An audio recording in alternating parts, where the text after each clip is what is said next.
বন্ধুরা, আমার ছোট্ট ছোট্ট গোপাল সোনাদের জন্য আজকে আমি নিজের হাতেই তৈরি করছি জামা। তোশক তৈরি করেছি, একটা মাথার বালিশ, কোল বালিশ, পাশ বালিশ আর বিছানার চাদর, গায়ের চাদর তৈরি করছি। এই যে আমি কিন্তু এগুলো সব হাতেই সেলাই করেছি।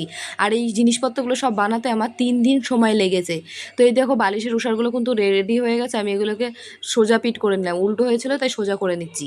আর ঘরে একটা পুতুল ছিল, সেই পুতুলটাকে ছিঁড়ে তুলোগুলো আমি বের করে নিয়েছিলাম। সেই তুলোগুলোই কিন্তু এই যে বালিশের ভেতরে আমি ভরে দিয়েছি। দেখো, আমার বালিশ কিন্তু বানানো একদম কমপ্লিট হয়ে গেছে, একদম সেটের বালিশ।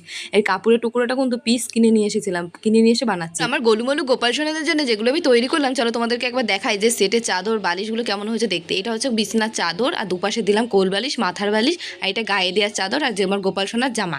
তো বন্ধুরা, এগুলো দেখতে কেমন হয়েছে বালিশ তোষকগুলো অবশ্যই কমেন্ট করে জানিও।